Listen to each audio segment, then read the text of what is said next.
عزيزي الزملكاوي، مساء الخير أو صباح الخير حسب وقت سماعك للفيديو. طبعا كلكم عارفين إن شعاري دايما بص في ورقتك، بس في أخبار ما أقدرش بقولهاش. لساني مش قادر يسكت، نفسي مش مطوعاني. في نادي كبير عنده لاعب موهوب جدا، من فترة صغيرة كان بيتقال عليه الحراق المشطشط. قبل خسائر متتالية في الفترة الأخيرة الجمهور بدأ يهاجمه ويشتمه. لاعب دولي مؤثر قوي في صفوف فريقه، سبق وامتنع عن السفر مع بعثة فريقه في ماتش أفريقي في البطولة اللي هم خرجوا منها. يومها قفل تليفونه والكل كان بيدور عليه ومستني انه يوصل المطار، او لا حول ولا قوة الا بالله التليفون يتفتح. وقتها اتقال انه توقف وتم خصم 1.5 مليون من مستحقاته، وبعدين رجع التدريبات قبل فترة الايقاف ما تخلص، وال1.5 مليون اتقسطوا ومش بعيد يكونوا اتلغوا. المهم بقى يا عم، النجم الموهوب ده من ساعة ما وصل مع بعثة منتخب مصر بعد ماتش اسبانيا فجر يوم الخميس وهو قافل التليفون ومحدش عارف يوصل له، والدنيا مكركبة على الاخر هناك. على العموم في الاخر هنقول يلا خلينا في نفسنا. نبدأ فيديو النهاردة بسم الله والصلاة والسلام على رسول الله. لو عرفت النجم فين او تليفونه مقفول ليه، ما تنساش تعمل لايك وشير للفيديو عشان يوصل لكل الناس. يلا بينا. استأنف الفريق الأول لكرة القدم في النادي تدريباته استعدادا لمباراة المصري. في المران عاد المهدي سليمان حارس مرمى الفريق للمشاركة في التدريبات الجماعية، وذلك عقب انتهاء مشاركته في معسكر منتخب مصر الأخير والمباراتين الوديتين أمام السعودية وأسبانيا. شارك الحارس في تدريبات حراس المرمى تحت إشراف مدرب الحراس فيتور مانويل، إلى جانب الثلاثي محمد عواد ومحمد صبحي ومحمود الشناوي. قرر الجهاز الفني انضمام الثلاثي الدولي احمد فتوح وحسام عبد المجيد وناصر منسي الى التدريبات الجماعيه يوم الجمعه بعد انتهاء فتره الراحه اللي حصلوا عليها.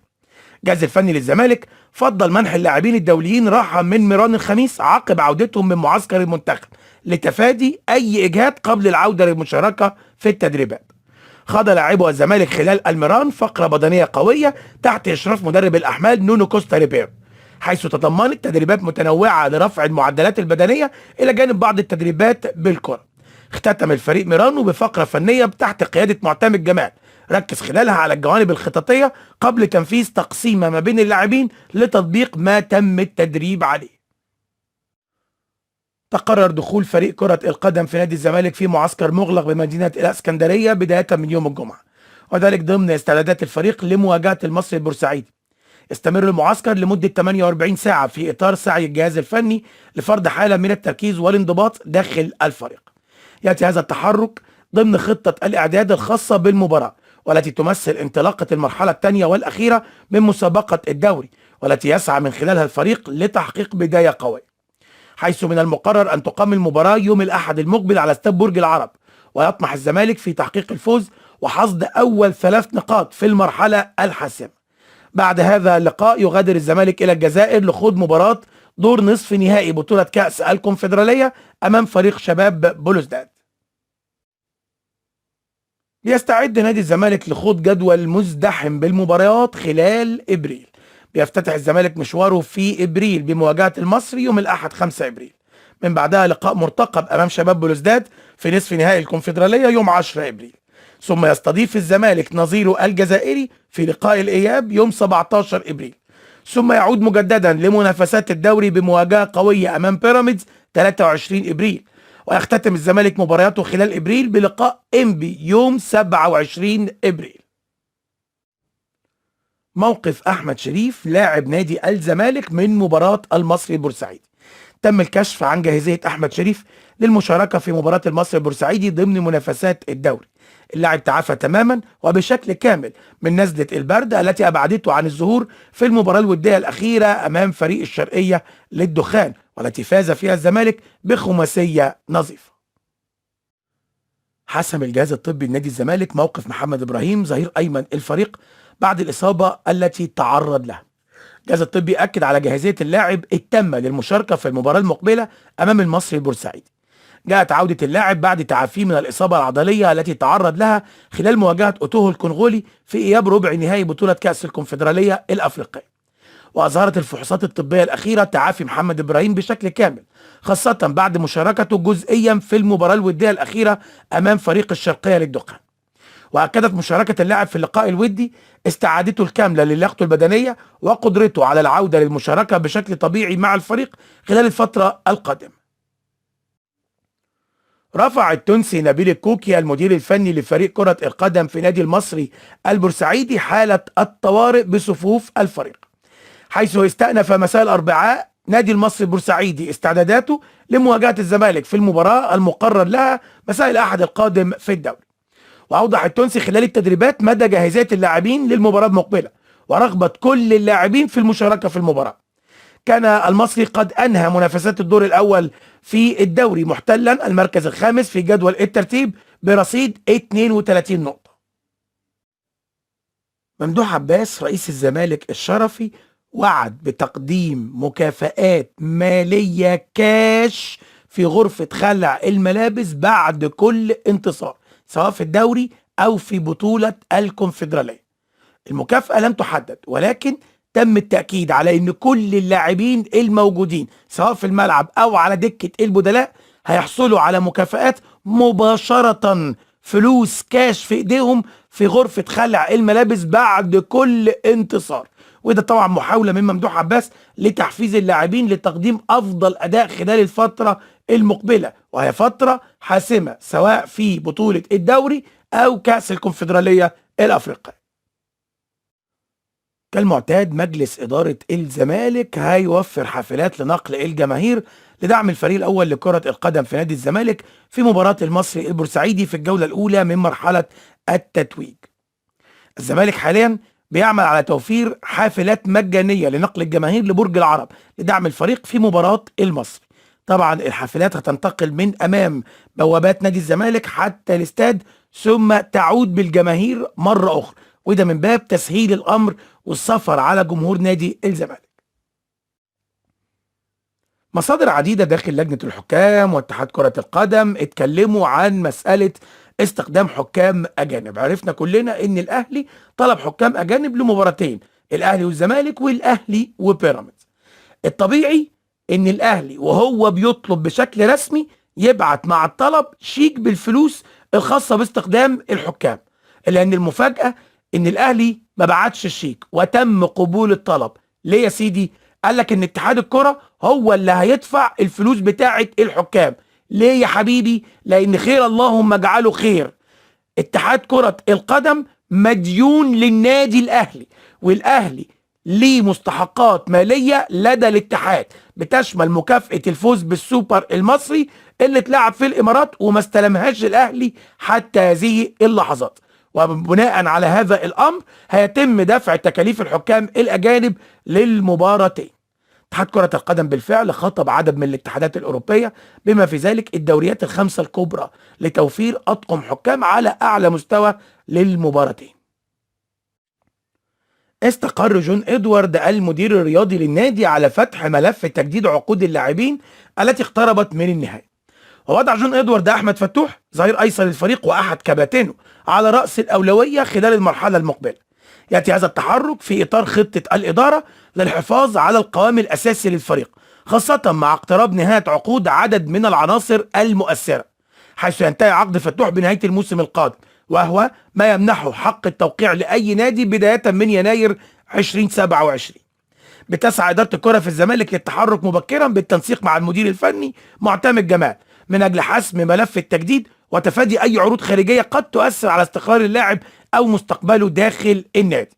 بيرفض المسؤولين في الزمالك تكرار سيناريو رحيل أحمد سيد زيزو في صفقة انتقال حر، ولذلك يسعى الجميع لإنهاء ملف تجديد عقد فتوح في أقرب وقت، بالطبع إلى جانب تجديد عقود حسام عبد المجيد وناصر منسي. وجهت إدارة نادي الزمالك تحذير للثنائي أحمد فتوح وحسام عبد المجيد بضرورة الابتعاد عن التفكير في أي عروض خارجية والتركيز الكامل مع الفريق في مرحلة حسم البطولات، حيث يستهدف الزمالك الحفاظ على استقرار اللاعبين الذهني في ظل المنافسة على بطولتي الدوري وكأس الكونفدرالية، خاصة مع عدم وجود عروض رسمية حتى الآن. تأتي هذه الخطوة بعد تزايد الأحاديث حول اهتمام أندية أوروبية بضم فتوح الى جانب رغبه عبد المجيد في خوض تجربه احترافيه اوروبيه مستقبلا، وهو ما تسعى الاداره لتنظيمه دون التاثير على تركيز الفريق في الوقت الحالي. الحساب الرسمي لنادي الزمالك نزل صورة عبارة عن موبايل عليه أو على شاشته لوجو الزمالك ومكتوب عليها قريبا، وفي نفس الوقت علق على الصورة دي جاهز مع ايموشنز الترقب، طبعا بنسبة 99.99% الكلام ده كله يخص الابليكيشن المزمع اطلاقه خلال الايام القليلة المقبلة. قلت لحضراتكم قبل كده ان الابليكيشن ده هيعود على الزمالك يعني بالنفع في مبلغ قد يقترب من 600 ألف دولار، هيساعد بشكل أو بآخر في حل بعض الملفات المالية العالقة داخل النادي. بالتوفيق. أعلن نادي الزمالك رسميا عن توقيع عقد رعاية جديد للنادي، وذلك خلال التعاقد مع شركة فيوري راعي جديد لنادي الزمالك. جاء بيان نادي الزمالك الرسمي بانضمام فيوري لقائمة رعاة الزمالك من خلال عقد رعاية لمدة 3 مواسم. وأكد البيان أن الزمالك يتطلع إلى الاستفادة المشتركة من العقد وزيادة الموارد وتفعيل دور الرعاة باعتبارهم شركاء للنجاح. وأكد الزمالك أن عدد الرعاة يعكس مجهود مجلس الإدارة في دعم وتنمية الموارد والاستفادة من اسم وقيمة النادي. أكد هشام غوزية مدرب فريق شباب بلوزداد أن الانتصار الأخير على برادو يعد خطوة إيجابية في مشوار الفريق، وشدد على أن الهدف الأساسي في المرحلة الحالية هو تحقيق أكبر عدد ممكن من النقاط في المباريات المؤجلة لتحسين ترتيب الفريق في جدول الدوري. بيستعد شباب بلوزداد لخوض مواجهة قوية أمام نادي الزمالك يوم 10 إبريل على ملعب نيلسون مانديلا ضمن ذهاب نصف نهائي بطولة كأس الكونفدرالية. وأوضح غوزية في تصريحاته أن فريقه قدم أداء جيد أمام برادو ونجح في تحقيق فوز مهم، وأكد أن مواصلة الانتصارات تمثل المفتاح الرئيسي لاستعادة التوازن والعودة إلى المستوى الطبيعي في الدوري. وأشار المدير الفني إلى أن مواجهة الزمالك تختلف تماما عن مباريات الدوري، حيث تتطلب تركيز مضاعف واستعداد خاص في ظل قوة المنافس وخبراته الأفريقية. كما لفت إلى أن ضغط المباريات بيمثل تحدي كبير للفريق خلال الفترة الحالية، وهو ما يتطلب إدارة فنية وبدنية دقيقة للحفاظ على جاهزية اللاعبين. واختتم المدرب تصريحاته بالتأكيد على أن تركيز الفريق ينصب حاليا على اللقاء القادم في الدوري، على أن يتم توجيه الاهتمام الكامل بعد ذلك للتحضير لموقعة الزمالك في نصف نهائي البطولة. علق مصدر من داخل نادي الجونة على تقارير إعلامية تحدثت عن رغبة الزمالك في ضم حارس مرمى الفريق محمد علاء، حيث ترددت عن أخبار عن رغبة الزمالك في ضم الحارس خلال الموسم القادم في حال رحيل محمد صبحي أو محمد عواد. مصدر من داخل نادي الجونة أكد أن الإدارة لا تمانع في رحيل محمد علاء للزمالك، ولكن بشرط تواجد عرض مالي مناسب رسمي يجعل الإدارة تقرر رحيل اللاعب إلى الزمالك. أكد خالد الغندور أن إدارة الأهلي تدرس بقوة رحيل المغربي أشرف بن شرقي. انضم أشرف بن شرقي إلى الأهلي خلال موسم الانتقالات الشتوية في يناير من العام الماضي، ولم يقدم المغربي المردود المنتظر منه خلال فترة تواجده مع الأحمر حتى الآن.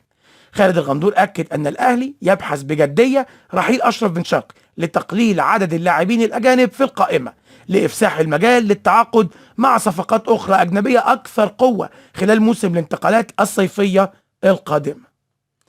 بقى أشرف بن شرقي اللاعب اللي كان ملء السمع والأبصار يجي عليه يوم ويجي النادي بتاعه يقرر انه يمشيه عشان يجيب حد احسن منه، والله ورخصت يا تفاح.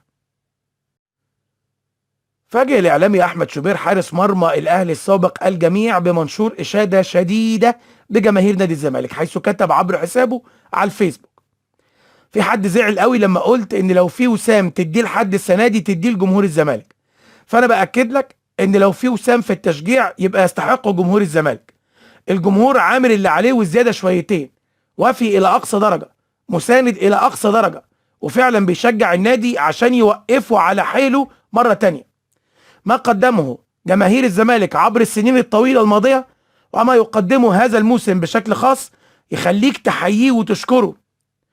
طبعا القصه بمنتهى البساطه تحس ان هي فيها تنويم، لما حد انت عارف كويس انه من اكتر الناس اللي يعني نفسه انك تقع وفجأة كده يطلع يشيب بيك لازم تتوغوش. وفي النهاية عزيزي الزملكاوي، لو لحد دلوقتي محدش لاقي النجم، افتكر دايما ان في ناس تليفوناتها بتقفل بس حكايتها بتفضل مفتوحة، والشياط والدخان بدأ ينتشر هناك بقوة. ما تنساش اللايك والشير والاشتراك، وخلي بالك يمكن وانت بتقفل الفيديو النجم يفتح تليفونه فجأة ويهنينا كلنا.